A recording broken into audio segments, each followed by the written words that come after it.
Esta semana, João Miguel Tavares ficou siderado com o novo relatório da entidade reguladora para a comunicação social. Pedro Mexia confessa ter ficado hilário com uma declaração do secretário da Academia Sueca. E Ricardo Araújo Pereira garante que se sentiu aliviado ao ver o Senado americano aprovar o plano de resgate das instituições financeiras dos Estados Unidos, o já famoso bailout. Está reunido o Governo Sombra.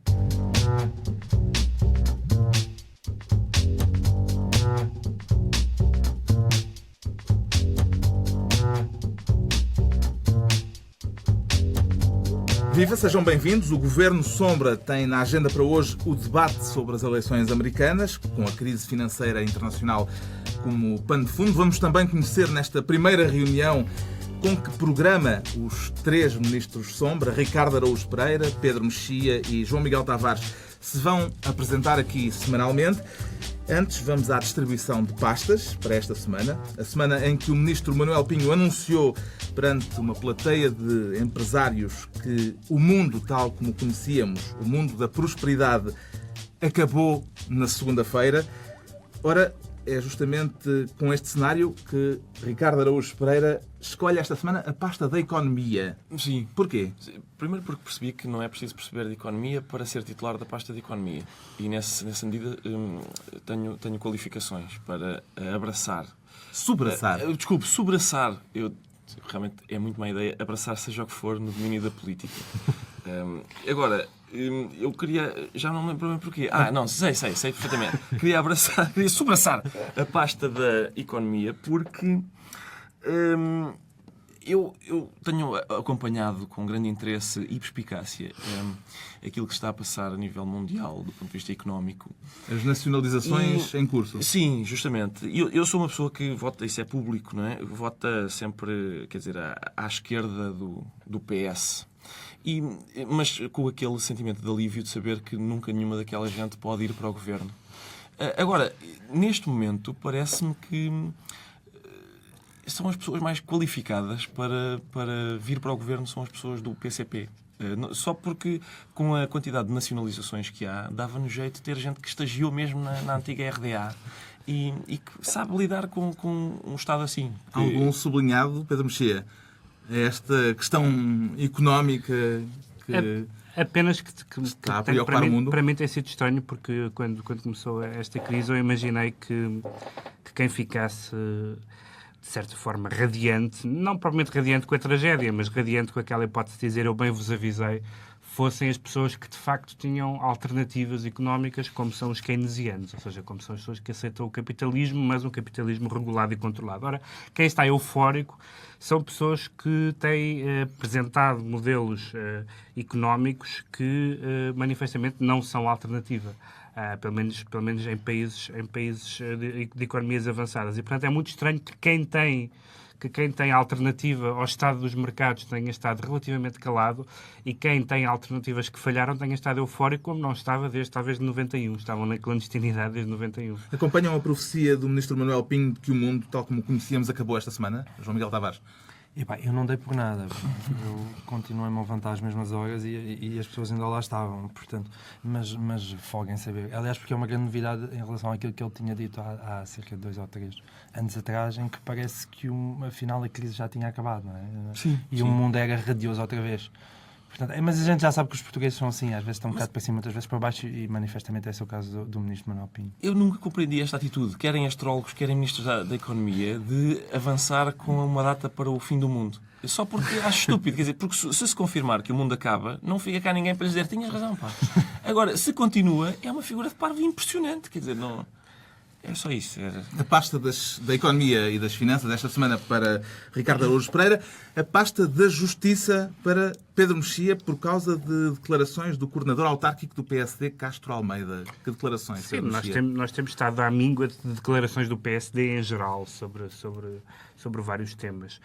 E uma das mais consequentes ou inconsequentes, conforme o ponto de vista, parece-me uma das mais preocupantes. O coordenador autárquico do PSD, Castro Almeida, veio dizer que os arguidos em processos judiciais já não estão impedidos de serem candidatos às autárquicas pelo PSD, ao contrário daquilo que tinha sido a política de Marcos Mendes. Ou seja, volta Exaltino, volta Valentino Loureiro, poderiam. Há dois problemas nisso. Um é que não se percebe exatamente quão ad hominem é que é esta decisão, porque, como sabemos, há um possível candidato a Lisboa que será possivelmente, ou já é, arguído num caso que é o caso de Pedro Santana Lopes. Por outro lado, a justificação de Castro Almeida é de que, nestes casos, só conta o juízo político que caso a caso seja feito. São palavras textuais.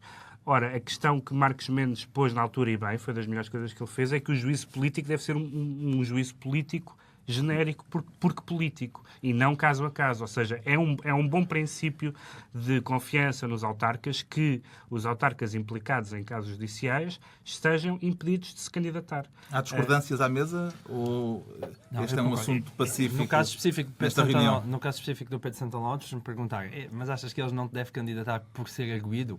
Eu acho que o ser arguido, no caso dele, não é o problema mais grave. Tem outros, e acho que é mesmo da questão mais política do que de justiça. Mas do modo geral, concordo com ele. Acho que sim, tinha sido uma das... acho que o Marcos Mendes à frente do PSD não fez muitas coisas extraordinárias, mas essa aí tinha sido uma delas. Ainda por cima, porque a Manuela Ferreira Leite tem aquele ar de seriedade e afinal... Eu confesso que achei que a democracia portuguesa estava descaracterizada por essa medida do Marcos Mendes. Não haver uma quantidade razoável de arguídos em quem votar nas autárquicas era uma coisa que me desconcertava. O fim disso, eu por princípio sou contra qualquer princípio, lá está, que exclua o Major Valentino Loureiro, seja do que for. E, portanto, acredito que pode ser uma medida interessante. Já temos, portanto, neste Governo Sombra desta semana, Justiça, Economia e depois do muito que se falou nos últimos dias das casas da Câmara Municipal de Lisboa, ainda a realidade autárquica, João Miguel Tavares quer ficar com o pelour das obras públicas, transportes e habitação para fazer com ele, com esse Ministério, o quê, João Miguel Tavares? Para já, eu gostei logo, porque gosto do nome. Eu acho que em Portugal eles conseguem arranjar estes ministérios em que uma pessoa escreve e não cabe numa linha só. Mas, além disso, foi por causa mesmo... Eu ficava com o pelour, mas atribuí imediatamente à vereadora da Habitação de Lisboa, Ana Sara Brito, porque ela arranjou realmente uma solução extraordinária para o problema da habitação. O mundo está a cair, como o próprio Ministro da Economia já revelou. E em Lisboa, afinal, andamos todos tão aflitos a tentar pagar a casa, e em Lisboa é esta solução extraordinária que a gente dá as casas aos nossos amigos. E se ela conseguir expandir isso para Portugal inteiro, tendo em conta que nós somos todos amigos dos portugueses, eu penso que o problema da habitação fica assim resolvido. Alguém tem alguma coisa a declarar? Algum conflito de interesses nesta matéria, uma vez que há casas que eu não sei, o Pedro Mexia, como é poeta, eu não sei se ele já teve o privilégio os artistas de ser os artistas têm um privilégio, provavelmente ele já foi contactado. Acho que só ficcionistas é que têm direito a casa. Segundo me informei, só romancistas. Estás a começar um livro de... Já escrevi o primeiro capítulo. Claro. Mas há uma coisa curiosa que acontece sucessivamente em Portugal, em várias áreas, é que de repente se descobre qualquer coisa, ou jornais, ou alguém que denuncia, digamos assim, e vem uma série de pessoas dizer, bom, mas isso sabe-se há décadas.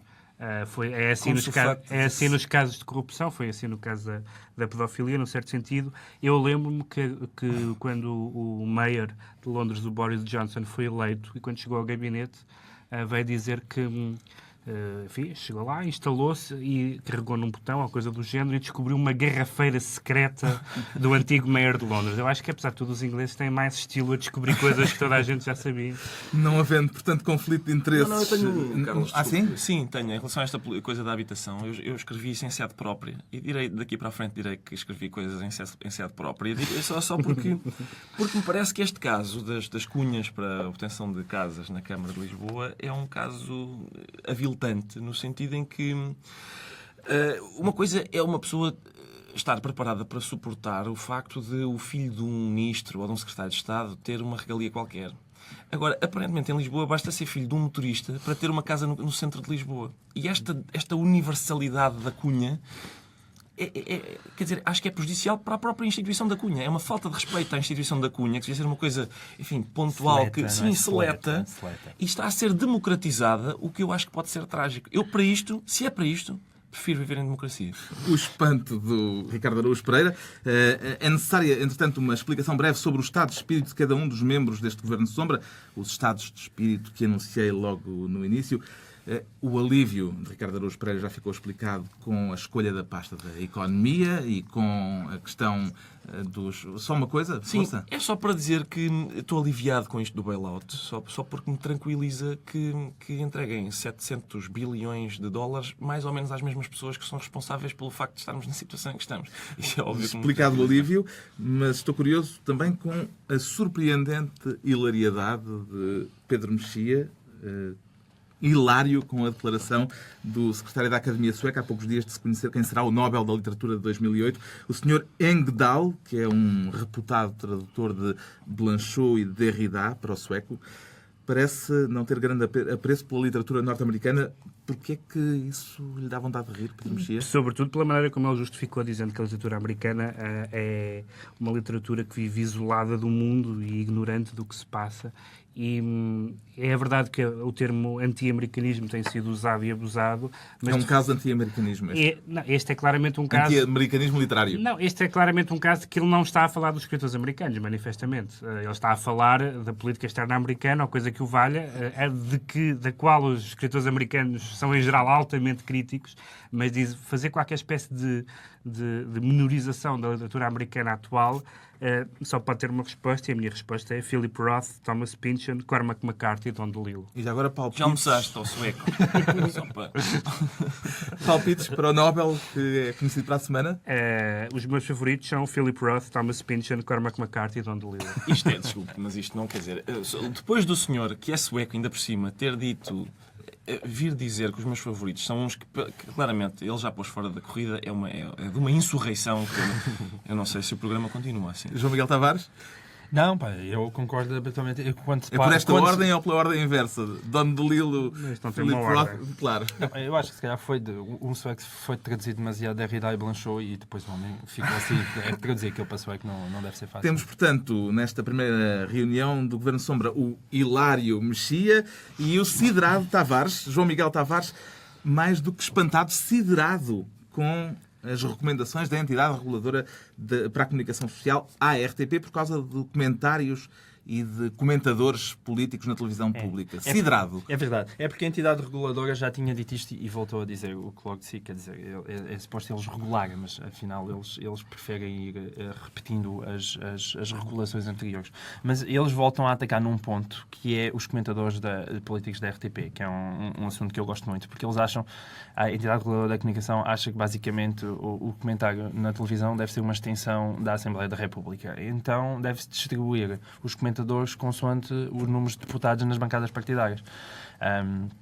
E, nomeadamente, eles implicam muito com o António Vitorino e com o Marcelo Rebelo de Sousa. Lá dizem que o António Vitorino é do PS, isso eu consigo perceber. Agora, que o Marcelo Rebelo de Sousa é do PSD, eu percebo isso, mas eu acho que deve ter havido poucos comentadores em Portugal que tenham feito mais pela queda dos últimos secretários-gerais do PSD do que o Marcelo Rebelo de Sousa. Acho que todos nós podemos concordar com isso. O único interesse que o Marcelo Rebelo de Sousa está a representar na televisão é o dele próprio. Toda a gente sabe Portanto, disso. considerarem um homem do PSD, isso acho uma perfeita injustiça, e acho que a Manuel Ferreira devia até tomar uma posição sobre esse assunto. Pedro E Mexia? se calhar aí mesmo perguntar ao professor Cavaco. Eu, em relação à ERC, acho que é um caso típico de que toda a gente anda a pedir mais regulação.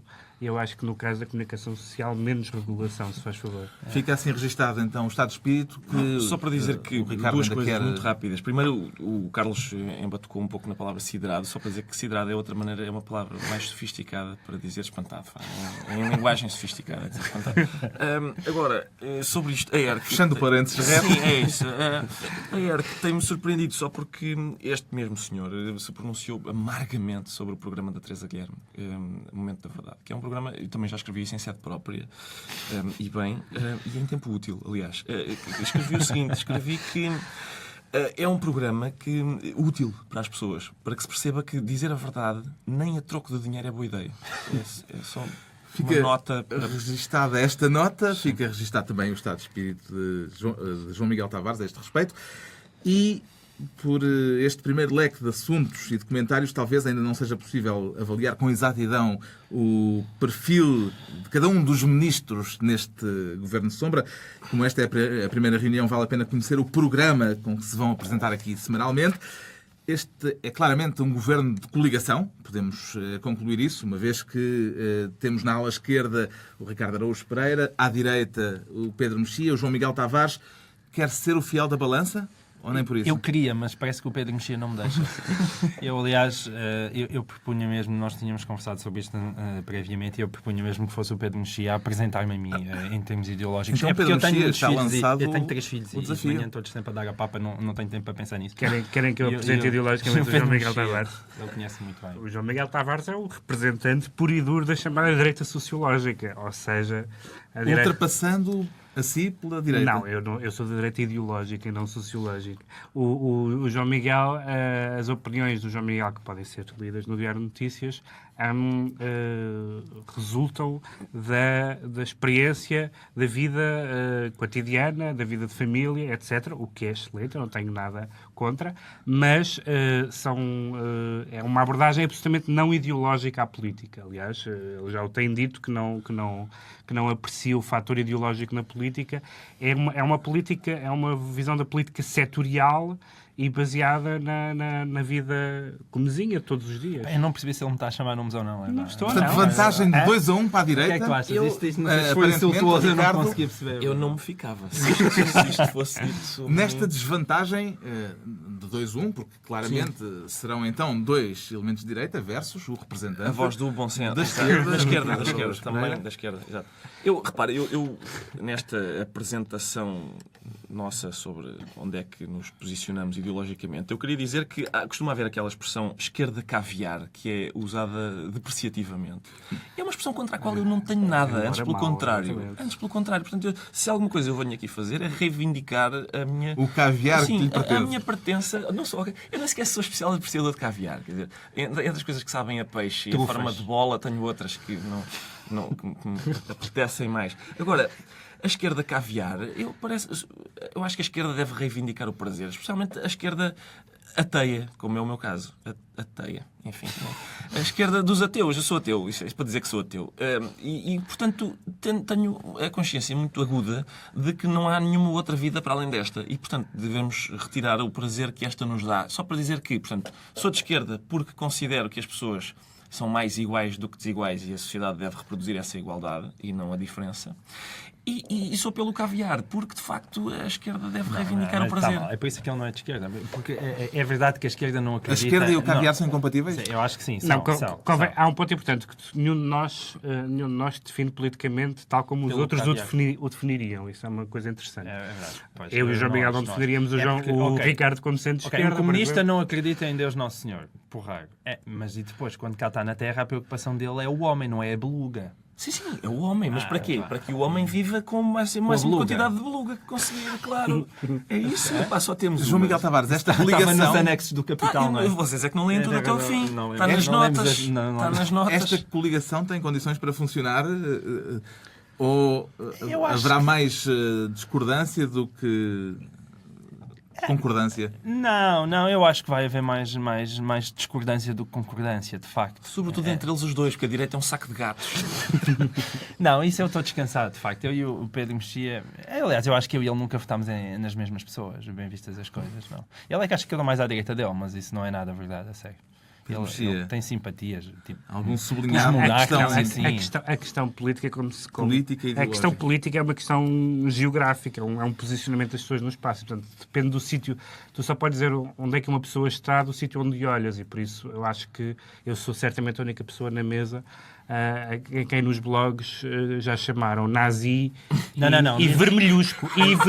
Não, a mim já me chamaram nazi, respectivamente num blog do Bloco e num blog de extrema-direita. Já me chamaram nazi e em pessoa, não foi com essas covardices de internet. Foi mesmo numa reunião no Diário de Notícias. E Ricardo, já que estamos aqui E patrão do Valdoave já te chamaram fascista? Que eu era um patrão nunca me chamaram nazi, devo dizer que nunca tive esse gosto. Estão todos a mostrar os galões. Sim, é isso. Tenho pena de não poder dizer que já me tenham chamado nazi. Embora andaste aí skinhead um tempo. Andei muito tempo careca, muito por responsabilidade do Pedro, que é uma espécie de proselitismo dele, não é?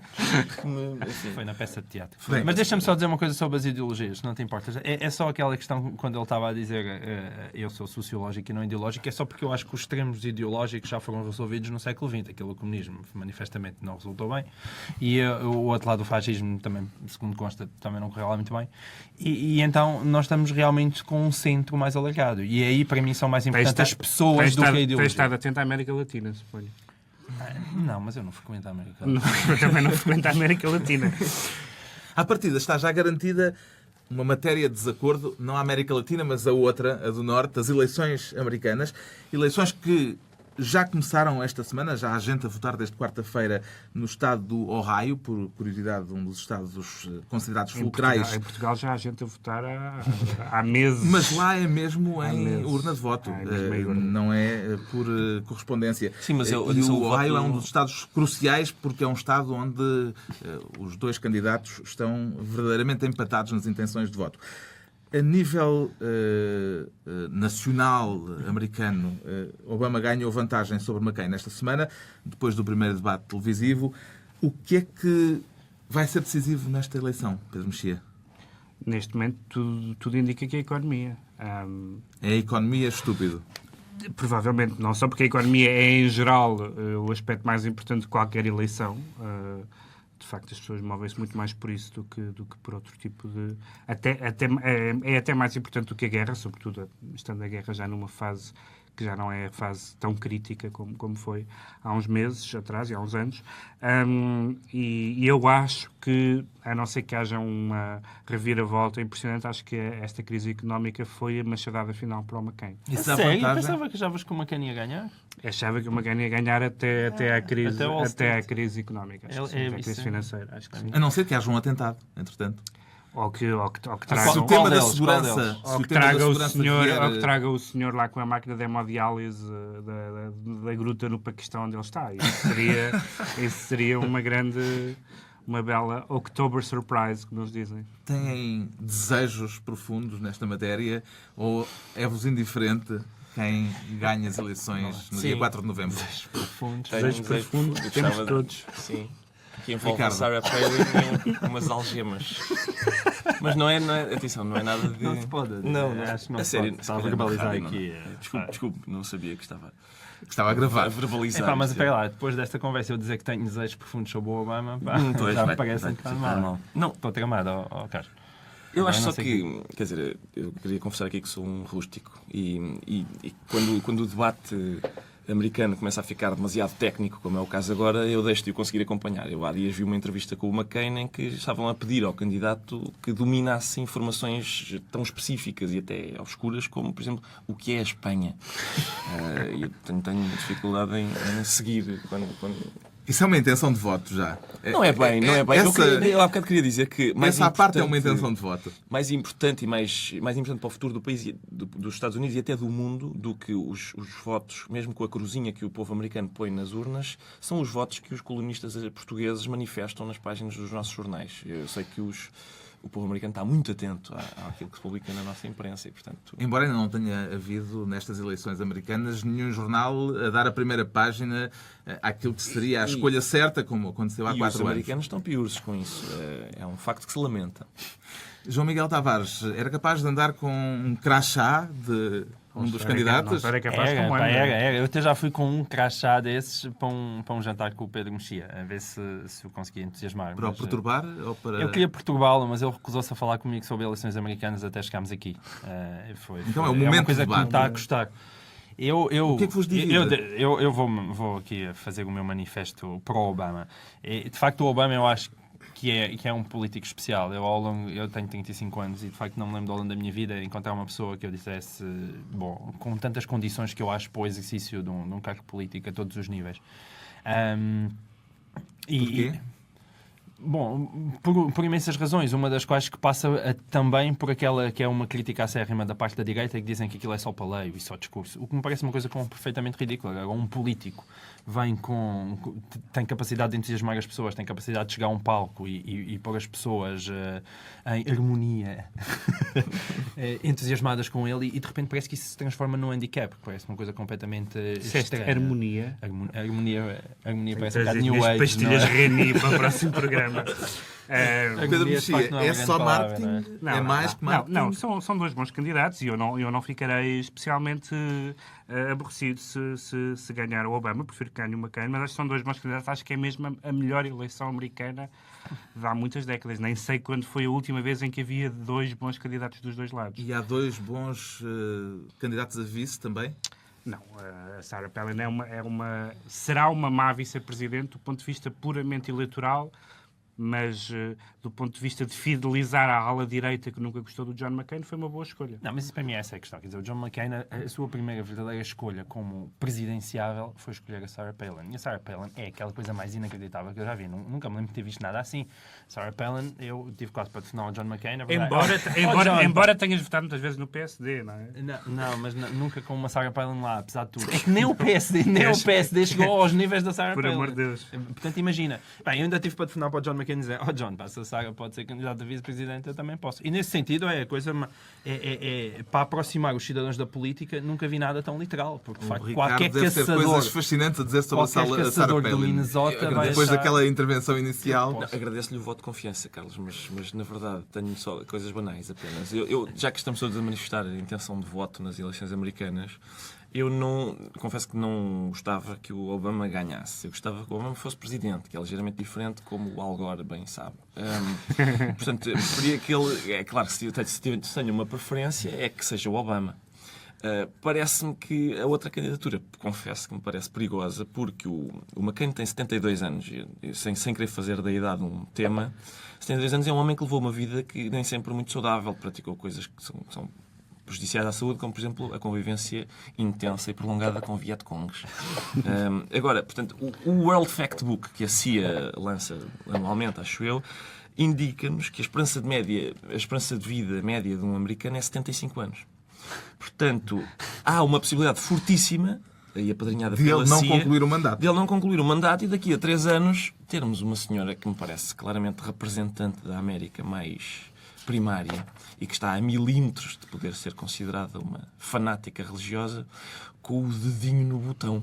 E isso é inquietante, de facto. A meio da semana, a atriz Susan Sarandon, que passou por Portugal... Por muito delicado que seja o dedinho e a unha esteja impecavelmente envernizada. A atriz Susan Sarandon deu uma conferência de imprensa em Lisboa onde defendeu a ideia de que o mundo inteiro devia ter direito de voto nas eleições americanas. Gostava de poder votar a 4 de novembro, João Miguel Tavares? É assim, se me perguntasses, olha, gostavas mais de votar nas eleições americanas ou nas legislativas do próximo ano?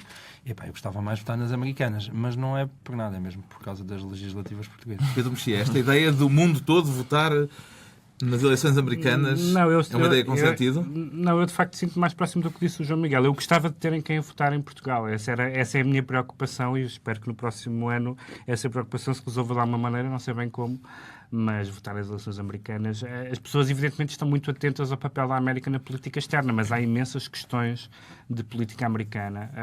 Quem diz isto vê-se nos debates que eles têm muitas discussões sobre assuntos que não nos dizem respeito de todo. Algumas das questões mais importantes da política americana, como o uso e porte de arma e coisas desse género, são coisas que nos são totalmente alheias, não só alheias à nossa cultura política, como alheias à nossa vida até. Pode-se concluir que quem diz isto é apoiante do Obama, porque se fosse uma votação mundial, ganhava o Obama de caras. Quem quer que a Europa vote nos Estados Unidos é sempre pelos democratas, como é evidente. Goes without saying. Ricardo. Eu não tenho especial vontade de votar nas eleições americanas e não... Até certo ponto não vejo que seja muito diferente votar nos Estados Unidos e votar nas autárquicas em Portugal, por exemplo. Porque, e voltando à Sarah Palin, ela... Fala-se muito sobre a experiência dela. Ela foi presidente da Câmara, foi mayor de uma cidade no Alasca que tem cerca de 9.000 habitantes. Ou seja, é uma cidade ligeiramente menor do que Vizela. E, portanto, autárquicas em Portugal e presidenciais nos Estados Unidos é mais ou menos... Eu não sei como é que se chama o presidente da Câmara de Vizela. Tenho algumas dúvidas que ele esteja preparado para ser vice-presidente dos Estados Unidos, mas... era só para fazer este inteligentíssimo, na minha opinião, paralelo entre as eleições americanas e as nossas autarquias. E Vizela. Porquê é que o Obama esta semana subiu nas sondagens, como todas parecem refletir? Eu acho que é um efeito do debate. Do debate. O debate correu-lhe bem. Sim. Ele não foi muito entusiasmado. Ele é muito low profile. Eu nunca vi o Obama... Eu nunca vi o Obama arrasar em nenhum debate. E acho que também não é essa a preocupação dele. Eu acho que ele é demasiado altivo, não necessariamente no mau sentido, para fazer um debate agressivo. Vê-se claramente que essa não é a vocação dele. Quem foi mais altivo foi o McCain. Não, é isso que ele está a dizer, que o Obama não é suficientemente altivo. Não é suficientemente. Não é suficientemente. Não, é suficientemente altivo, mas altivo no sentido de frio e distante e de não querer esmagar. Eu acho que ele nunca fará isso. Não faz parte do feitio dele, e ele podia tê-lo feito em alguns momentos. Agora, para mim é um bocadinho inquietante, devo dizer, num político, e tendo eu em muitos aspectos alguma simpatia pelo Obama, é muito inquietante um político que é excelente quando fala sozinho e mediano quando fala com outra pessoa. Isso para mim é um aspecto muito inquietante. Mas aquilo não é altivez. Há uma coisa, é uma das virtudes teologais chamadas temperança. Bonita esta. Temperança, é temperança aquilo. O Obama tinha disse uma vez uma frase que era... Estás a fazer um exorcismo. Sobre ti, não é? Sobre ti. Ele uma vez disse uma frase, isto pode ser uma frase em inglês e depois todas para português, não?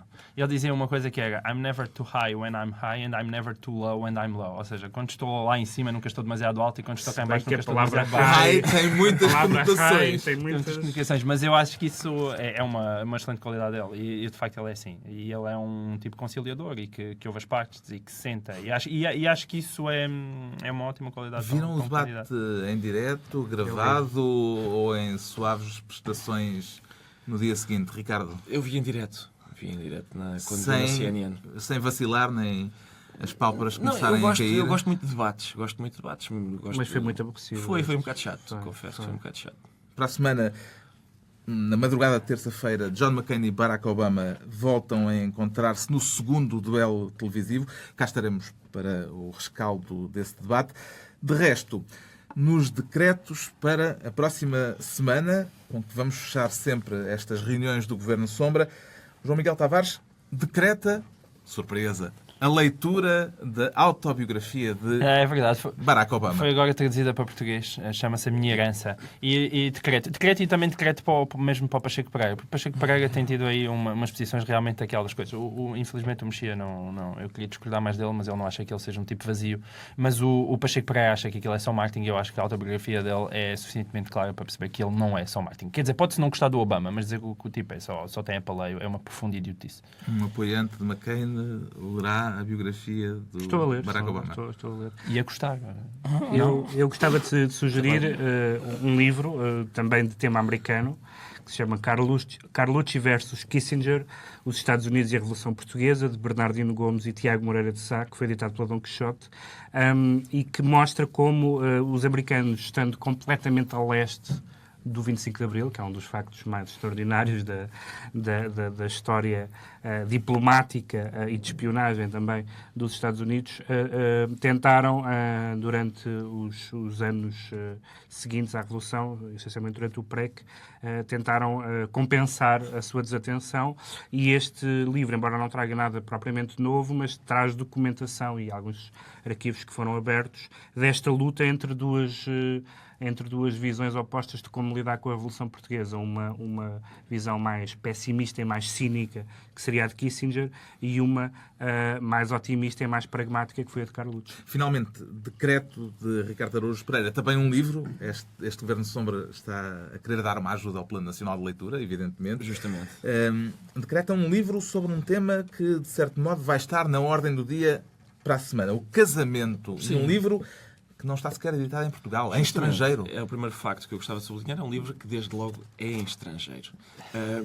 O segundo facto é que é um livro que se chama Marriage, a History. Ou seja, uma história do casamento. Exato. E é um livro interessante que eu não recomendarei ao Pacheco Pereira, porque ele não só já o leu várias vezes, como já fez várias recensões, tenho a certeza absoluta. É uma autora americana chamada Stephanie Kuntz, justamente, para quem quiser ir à procura. Justamente. E é uma história do casamento, e é um livro interessante para lermos nesta altura, porque creio que desmente um pouco a ideia de que isto do casamento é uma tradição muito antiga e bonita que agora vai ser corrompida. Se calhar não é assim tão antiga nem tão bonita quanto isso. Uma história do casamento a anteceder a discussão no Parlamento da proposta de lei sobre o casamento homossexual, um tema também para debate aqui 2 a 8 dias, à mesma hora, na próxima reunião do Governo Sombra. João Miguel Tavares, Pedro Mexia e Ricardo Araújo Pereira.